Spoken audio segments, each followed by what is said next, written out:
할렐루야. 네, 반갑습니다. 저는 강원도 원주에서 이제 목회 또 준비하고 있는 안광모 목사입니다. 귀한 교회에 이렇게 초청해 주시고 또 말씀 나눌 수 있게 되어서 하나님과 교회에게 너무 감사드립니다. 부족한 자가 말씀 전하게 되었지만 함께 나눌 말씀을 통해서 우리의 마음이 다시 하나님의 은혜로 충만해지기를 축복합니다. 며칠 전에 제가 알고 있던 청년을 이제 만나게 됐습니다. 그 청년이 올 초에 휴가를 갔다가 첫 번째 휴가를 나와서 저를 만난 거예요.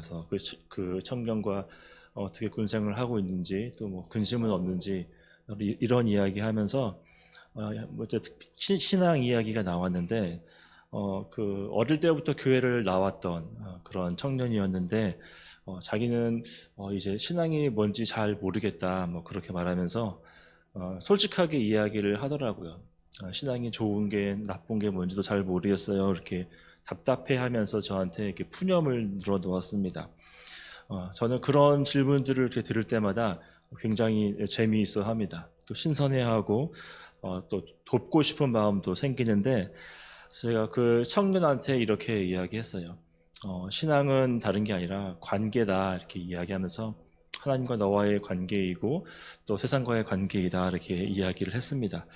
저는 그 대답이 잘 했다라고 생각하는데 그 친구는 잘 듣지 않더라고요. 그래서 저 혼자 기억하는 에피소드가 됐는데 이렇게 보면 사람이라는 존재는 참 관계적인 존재인 것 같습니다. 저 사람과 내가 관계가 있느냐 관계가 없느냐에 따라서 많은 것들이 달라지게 되고 우리의 삶에 영향을 주고 받기도 합니다. 그래서 내 자식이 서울대 가면 기쁜 일이지만 이웃집 자식이 서울대 가면 질투가 나기 마련입니다. 그렇죠? 그리고 또 어떤 상황이 벌어졌을 때 내가 화를 내는지 아니면 가슴 아파하면서 기도하는지는 그 사람과 나와의 관계에 달려 있습니다. 내 아들이 잘못을 저지르면 품어주고 용서하기 위해서 애쓰고 도와주기도 하지만 남이 사고를 칠 때는 하나님의 정의를 구하는 것이 우리의 모습이기도 합니다. 그리고 관계는 우리를 가장 기쁘게 하죠. 저를 가장 기쁘게 하는 아들과 딸 이렇게 있고 또 때로는 그 가장 나와 가까운 그 사람들이 가장 저를 힘들게 만들기도 하죠. 그래서 관계라는 것이 이렇게 중요하다 우리가 생각을 해보게 됩니다. 그리고 오늘 우리는 요한일서 1장 1절부터 4절까지 말씀을 함께 읽었습니다. 1장 1절이기 때문에 요한일서에 대한 간단한 소개를 먼저 하고 우리 오늘 읽은 말씀을 이 관계라는 주제 아래서 함께 생각해 보도록 하겠습니다. 요한일서는 예수님의 제자 사도 요한이 나이가 많았을 때에 이 소아시아 지역에 있는 교회들에게 보낸 편지입니다. 이 소아시아 지역은 지금의 터키 서쪽에 해당하는 그 지방인데 이 지방의 교회 편지를 보낸 이유는 요한이 그리워서가 아니라 그 교회에 대한 문제점과 또 격려하기 위해서 편지를 보냈습니다. 이 지역의 교회들이 당했던 어려움이 크게 두 가지다라고 볼 수 있습니다. 첫 번째는 이단의 출현이 있었습니다. 그리고 또 하나는 그로 인한 공동체의 분열이 이 교회 안에 문제가 되었습니다. 만약에 우리 말씀 위에 세운 우리 더워드 처치에 신천지가 왔다 그러면 큰일 난 거 아니겠습니까? 그렇죠? 생각을 바꿔보면 참 큰일이 아닐 수가 없습니다. 그리고 공동체가 쪼개져서 목사님파, 장로님파 나누어진다면 그것도 참 가슴 아픈 일이 될 것입니다. 이 문제를 해결하기 위해서 요한이 편지를 보냈다는 것이죠. 먼저 이단에 관한 문제는 거짓 선생들이 등장하여서 잘못된 가르침으로 성도들을 미혹시켰습니다. 그들이 주장한 것은 예수는 그리스도가 아니다라고 이야기한 것입니다. 우리가 아는 것처럼 예수님의 풀 네임은 예수 그리스도가 아니죠. 예수는 이름이고 그리스도는 직분명입니다. 헬라어로 그리스도라고 부르고 그리고 히브리어로는 뭐라고 하냐면 메시아라고 하죠. 그래서 그리스도는 세 개의 직분을 가리키는 단어입니다. 선지자와 제사장과 왕이죠. 그래서 구약에서 수많은 왕이 출현하여서 진정한 왕은 누구시다? 예수시다. 또 진정한 선지자는 누구시다? 예수님이시다. 그리고 진정한 제사장은 예수님이시다. 이 세 가지를 동시에 성취하신 분이 우리 구주 예수 그리스도시다라는 겁니다. 그래서 우리가 예수님이 그리스도이십니다라고 고백하는 것은 그냥 그렇습니다가 아니라 내가 저 예수를 나의 구주로 내 인생의 구원자로 여긴다라고 하는 그런 고백이 되는 것이죠. 그런데 그 예수가 그리스도가 아니다라고 지금 이야기를 하고 있는 거죠. 만약에 내가 믿은 그 예수가 그리스도가 아니다라고 하는 것은 구원에 관한 사실 중에 거의 전부가 무너지는 것과 다름이 없다라고 할 수 있습니다.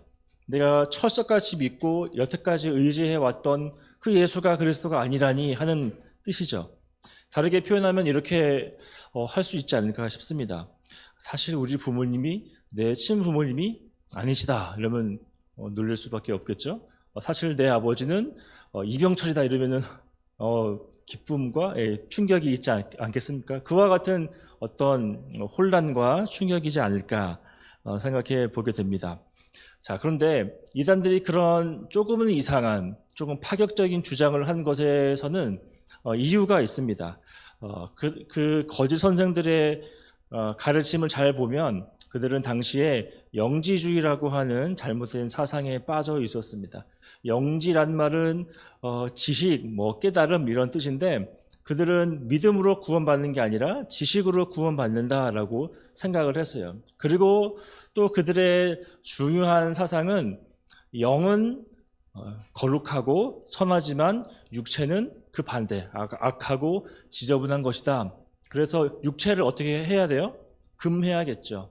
그래서 결혼도 하지 않고 먹는 것도 먹지 않고 그래서 맨날 금식하고 그런 행동들을 하는 것이 이 사람들이었습니다.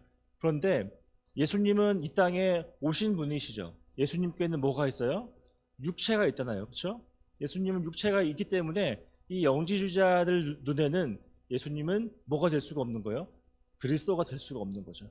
아니 몸이 있는 자가 어떻게 그 왕이고 선지자가 되고 제사장이 될 수 있느냐 이런 생각을 가지고 육체를 가진 예수는 그리스도가 아니다라고 이야기를 한 것입니다. 그래서 그들은 요한 2서에 보면 또 그 이후의 말씀들을 보면 중요한 이야기를 합니다. 예수님이 육체로 오신 것을 부정한 자가 다 이단이다라고 말해 주었습니다. 자, 이러한 첫 번째 이제 교리적인 논쟁이 있었고 또 다른 문제는 이 교리적인 싸움과 예민함이 계속 길어지자 교회가 좀 지치게 됐어요. 그러다 보니 쟤 이상한 애 아니야? 저 뒤에 온 사람 이상한 사람 아닐까? 서로 의심하고 또 견제하고 또 미워하는 분위기가 생겼다는 것입니다. 마음은 아프지만 어쩌면 자연스러운 일이 되는 것도 같아요.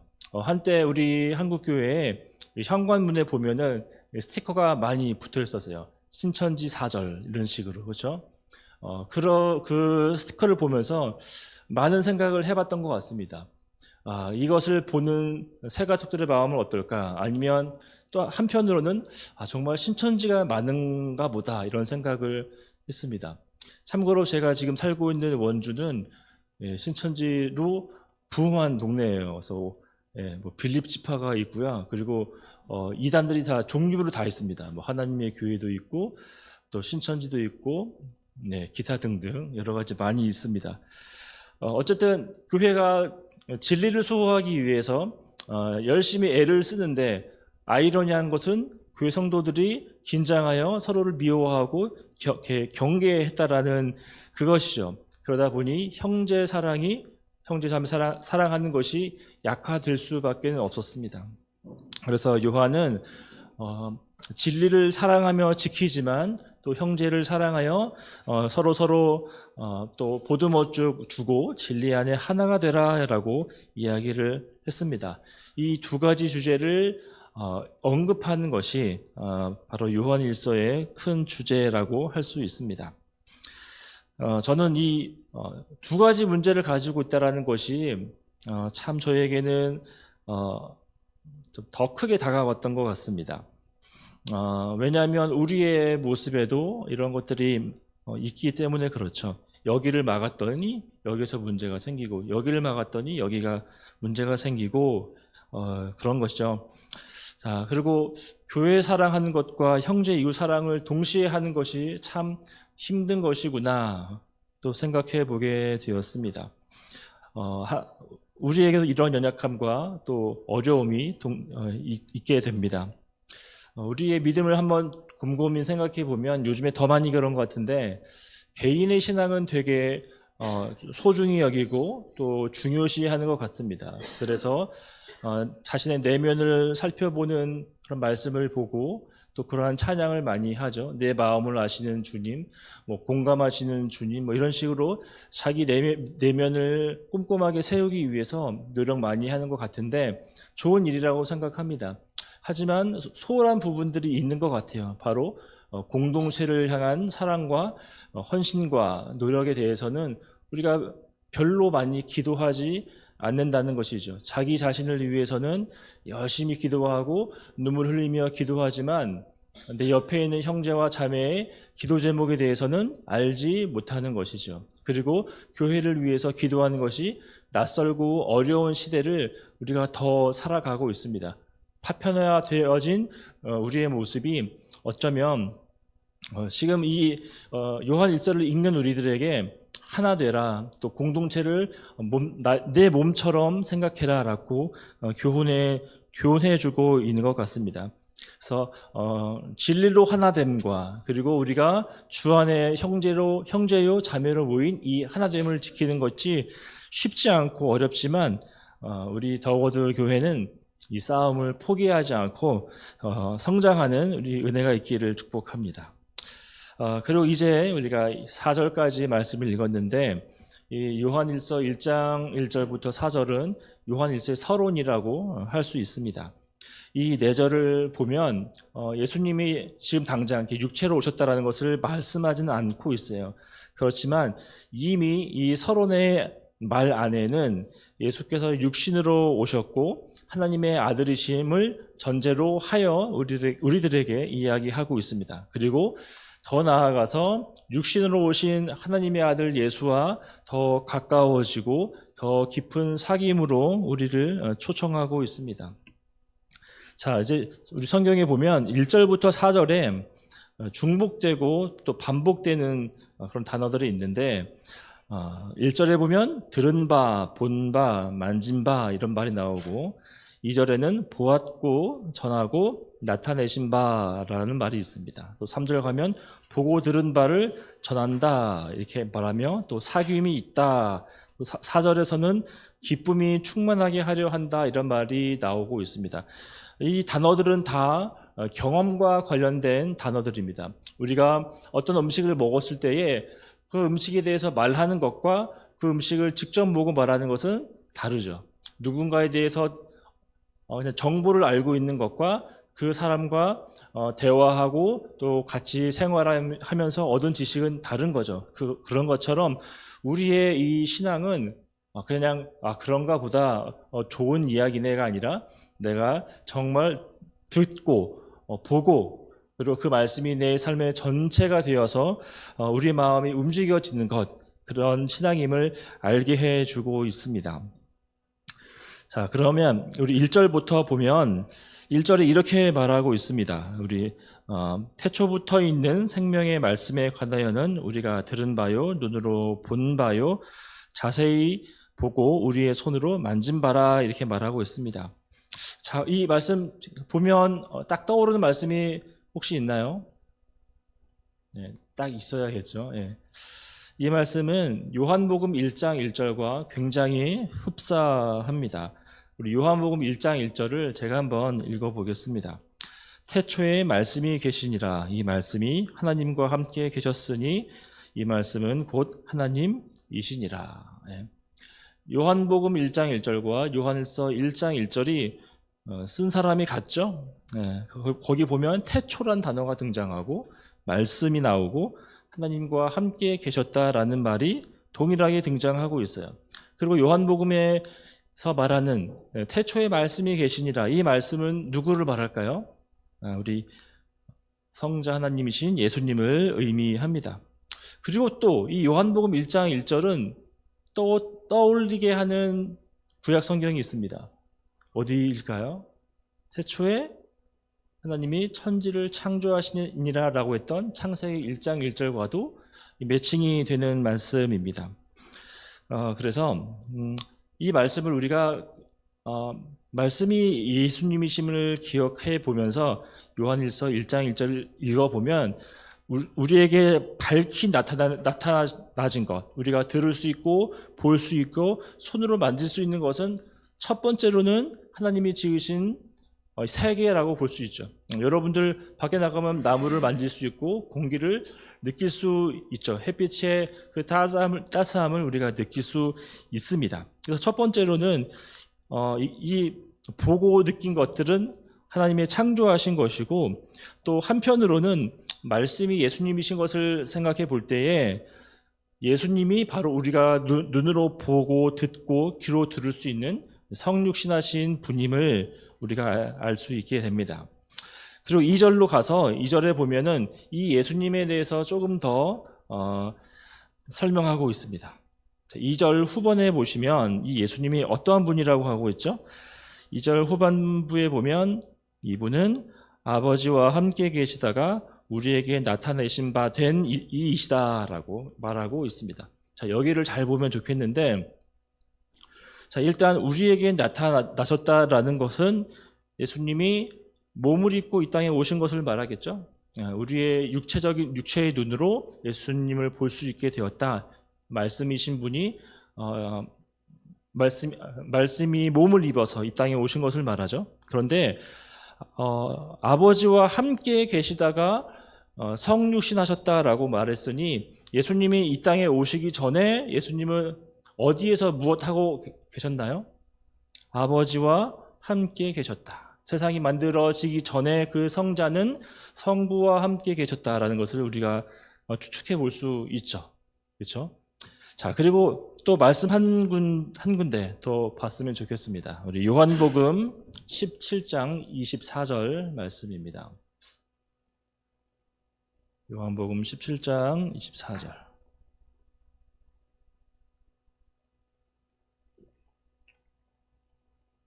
우리 한 목소리로 읽어보겠습니다. 시작.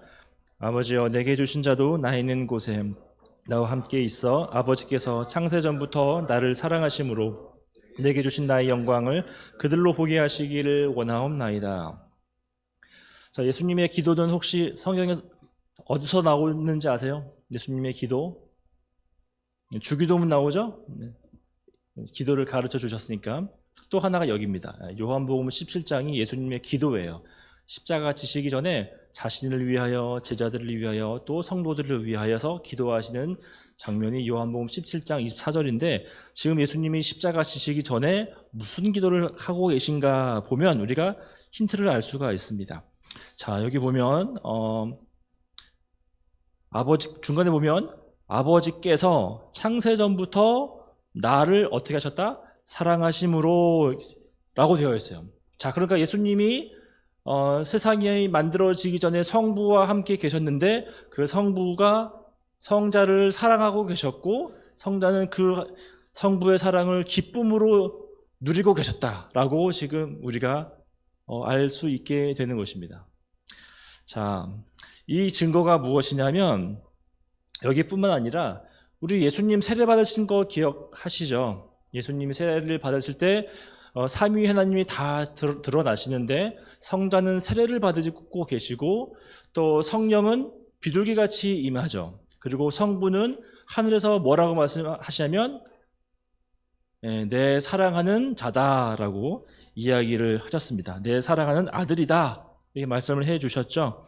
성부는 성자를 지극히 사랑하시고 성자는 성부의 사랑을 기뻐하시면서 그 안에 연합과 하나됨과 그 사랑의 관계가 있었다라고 하고 계시는 겁니다.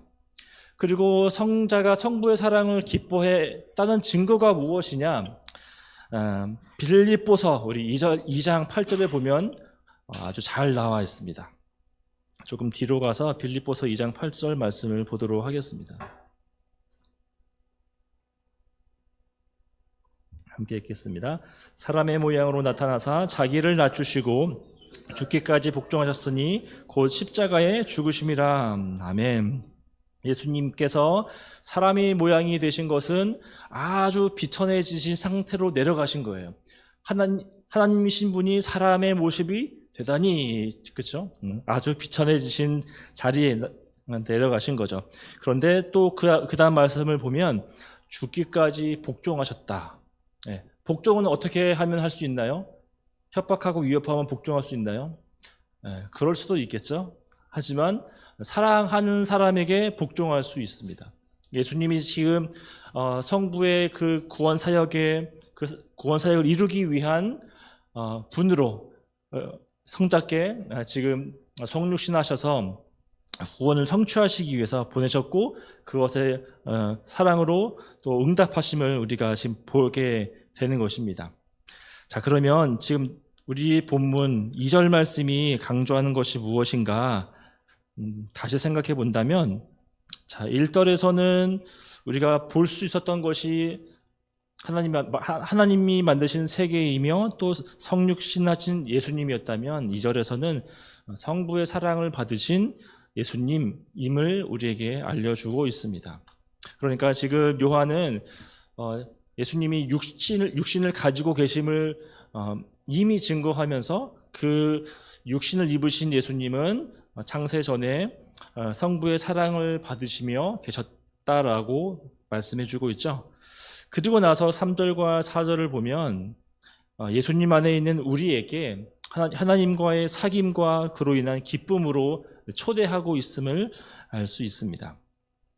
1, 2절에 성육신하시고 아버지와 함께 하신 예수님을 소개하는 것으로 끝나지 않고 이 복스러운 관계 안에 우리를 불러주시고 또 초대하고 계신다라는 사실이죠. 이것이야말로 우리에게 주신 참 기쁨과 소망이라고 할 수 있습니다. 저는 이것이 우리가 예수님 믿고 지옥 가지 않은 것 이상의 더 큰 의미가 있다라고 생각해요. 그냥 내가 호적이 죄인에서 의인으로 바뀌는 것 그뿐만이 아니라 의인된 사람으로서 나를 대우해 주시고, 마치 예수님이 하나님과의 그 깊은 사귐 속에 있었던 것처럼 나도 그 사랑의 관계로 초대받음의 그 영광, 그것이 우리에게는 참 소망이며 참 기쁨이라는 것이죠. 제가 한 달 전에 교회를 사임했습니다. 7년 다녔던 교회를 사임하고 한 달 이제 가족들과 함께 예배를 드리면서 참 그런 소속감의 중요성에 대해서 느꼈던 것 같아요. 거기서 오랫동안 있어서이기도 하지만 만약에 나 빼놓고 예배를 드리고 있다라면 왠지 서운한 그런 느낌이 있잖아요. 그리고 만약에 나를 귀한 자리에 불러준다면 그것 또한 너무 기쁜 일이다라고 생각이 들었습니다. 우리 박 목사님이 저한테 전화 와서 설교 좀 하세요라고 했을 때 마치 이 영광스러운 자리에 제가 초대받은 것처럼 기쁨이 있었단 말이죠. 근데 그 자리가 더 복될수록 그곳에 참여하는 자의 기쁨은 클 거 아닙니까? 그렇죠? 우리가 다 그 영광스러운 자리에 이끌림 받고 초대받았다라는 것입니다. 아멘. 그것이야말로 우리의 자부심이며 행복이 되는 줄로 믿습니다. 이제 말씀을 생각하면서 우리에게 주는 두 가지 권면을 한번 나누어 보면 좋겠습니다. 오늘 말씀은 생생한 단어들을 우리에게 준다 그랬어요. 보고 듣고 또 만진마된 그것들, 이것들은 예전에 만난 예수님뿐만 아니라 오늘도 만난 예수님이 우리에게 있어야 한다라는 사실이죠.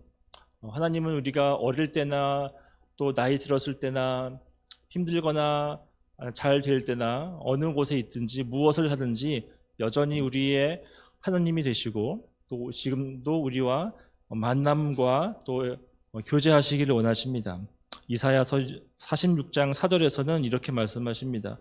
너희가 노년에 이르기까지 내가 그리하겠고 백발이 되기까지 너희를 품을 것이라. 내가 지어선즉 내가 업을 것이요 내가 품고 구하여 내리라.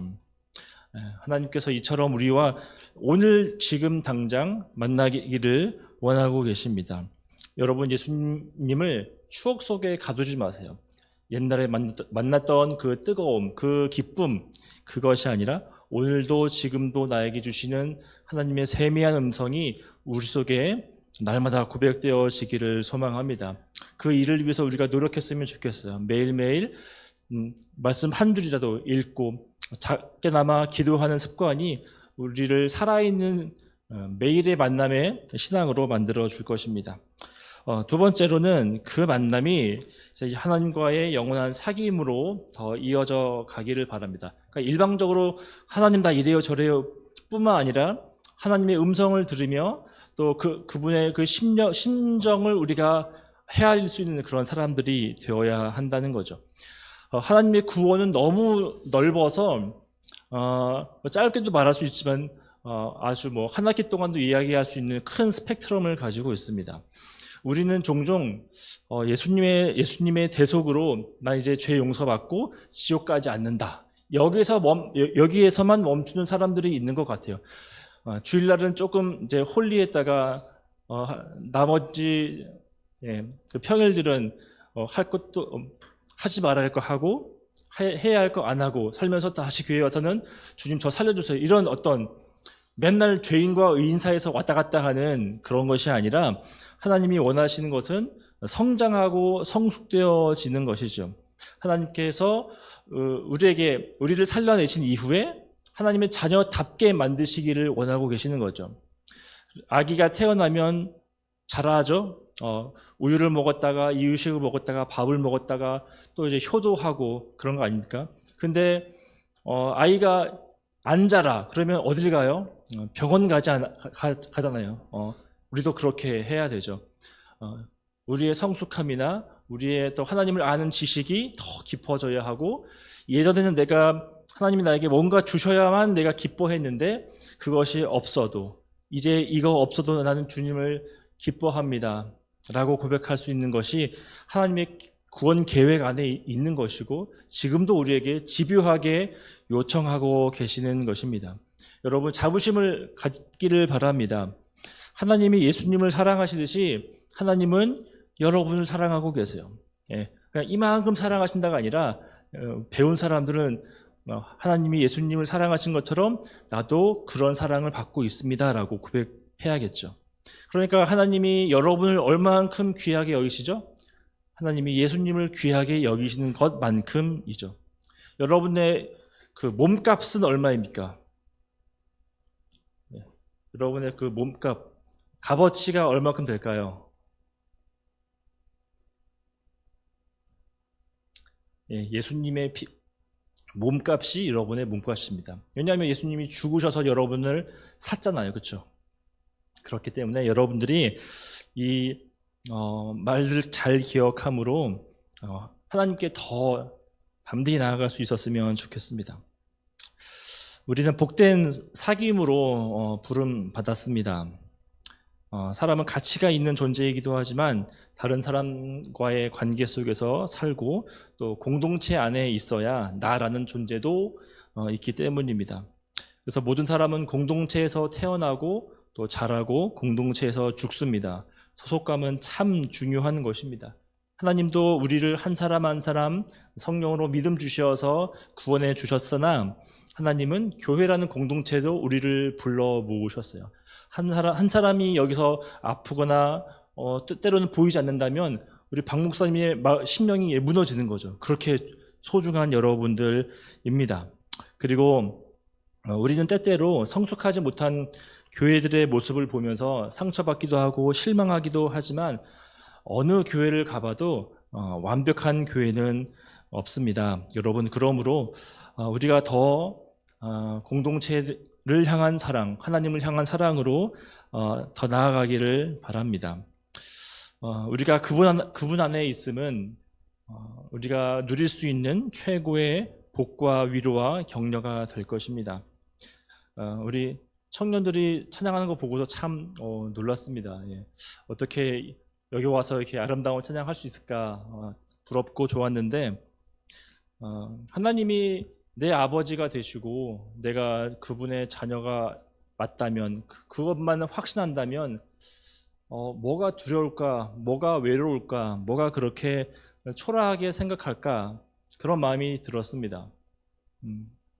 내가 갖추지 못했어도 내가 조금 몸이 아파도 아니면 내 환경이 썩 좋지 않다 하더라도 아니면 내가 친구가 없어도 하나님이 내 하나님이시고 나는 그분의 자녀라면 아무것도 나는 외롭지 않는 것이 우리 성도들의 자부심이며 어쩌면 유일한 복이 될지도 모른다고 생각이 듭니다. 여러분, 이 하나님과의 더 깊은 사귐으로 들어가서 하나님을 더 의지하기를 바랍니다.